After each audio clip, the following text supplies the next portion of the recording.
మోక్షదాయక నగరాలు. గరుడ పురాణ కథనం ప్రకారం మోక్షాన్నిచ్చే నగరాలు 7. అవి అయోధ్య, మధుర, హరిద్వార్, కాశీ, కంచి, అవంతిక, ద్వారక. ఇవి మోక్షదాయకాలని పురాణాలు చెబుతున్నాయి. అయోధ్య కోసల రాజ్యానికి రాజధాని. సాకేతపురమని పిలుస్తారు. భారతదేశంలోని అతి పురాతన నగరాల్లో ఒకటి.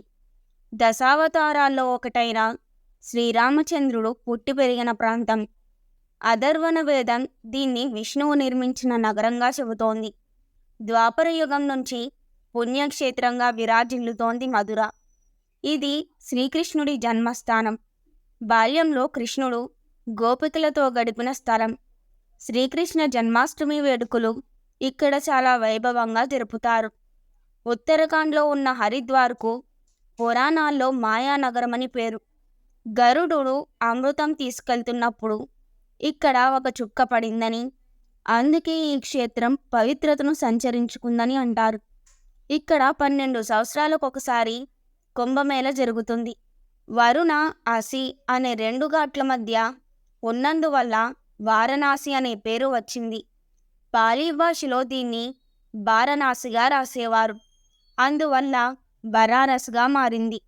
విశ్వేశ్వరుడు కొలువైన 12 జ్యోతిర్లింగాలలో ఒకటైన వారణాసిలో చనిపోయిన, అంత్యక్రియలు జరిగిన నేరుగా స్వర్గానికి చేరుకుంటారని భక్తుల నమ్మకం.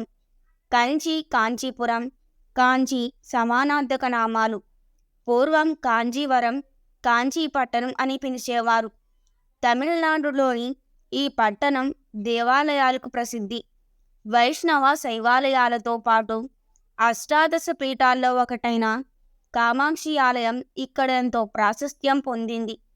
ప్రముఖ వైష్ణవధామం వరదరాజస్వామి ఆలయం, శివుని ఆలయమైన ఏకాంబరేశ్వర స్వామి గుడి, శక్తి క్షేత్రం కామాక్షిదేవి ఆలయం, కుమారకొట్టం కచ్చపేశ్వర దేవాలయం, కైలాసనాథ ఆలయం వంటి దివ్యక్షేత్రాలు కంచిలో ఉన్నాయి. మధ్యప్రదేశ్లో క్షిప్రా నదీ తీరంలో వెలిసిన పుణ్యక్షేత్రం ఉజ్జయిని. శైవ వైష్ణవులకు సైతం అత్యంత పవిత్రమైన నగరం. దీనికి అవంతి నగరమని పేరు. మహాకాళేశ్వర, కాలభైరవ, చింతామణి గణేష్ గోషా మందిరంలో నిత్యం భక్తుల సందడి ఉంటుంది. ఇక్కడి మహాకాళేశ్వర దేవాలయం 12 జ్యోతిర్లింగాలలో ఒకటి. శ్రీకృష్ణుడు, బలరాముడు, కుచేలుడు సాందీపుని వద్ద చదువుకున్న నగరం ఉజ్జయిని అని భాగవతం వల్ల తెలుస్తోంది. సాందీపుని ఆశ్రమం ఈ నగరంలో క్షిప్రా నది ఒడ్డున ఉంది. చరిత్ర ప్రసిద్ధి పొందిన విక్రమాదిత్య మహారాజు ఉజ్జయిని నగరాన్ని రాజధానిగా చేసుకుని పరిపాలించాడు. ఇతని సోదరుడు భట్టి మంత్రిగా, మరొక సోదరుడు భర్తృహరి మహాపండితుడుగా, కాళిదాసాది మహాకవులు అతడి ఆస్థాన నవరత్నాలుగా చరిత్ర ప్రసిద్ధులు. సంస్కృతంలో ద్వార అంటే ప్రవేశమని, కా అంటే పరబ్రహ్మ సన్నిధి అని అర్థం. ద్వారక అంటే మోక్షానికి ప్రవేశ ద్వారమని భావం. పురాణ కాలం నుంచి ప్రసిద్ధి చెందిన నగరం ఇది. శ్రీకృష్ణుడు మధురను విడిచి దాదాపు 100 ఏళ్లు నివసించిన ప్రాంతం. ఈ క్షేత్రంలో ద్వారకాది దేవాలయం, రుక్మిణీ దేవాలయం, ఎన్నో ధార్మిక క్షేత్రాలున్నాయి.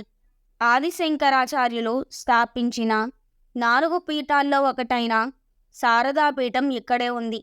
భారతదేశంలో పుట్టినవారు కన్ను మూసేలోగా తప్పనిసరిగా ఈ 7 ఆలయాలను దర్శించుకుంటే పునర్జన్మ ఉండదని పెద్దలు చెబుతున్నారు.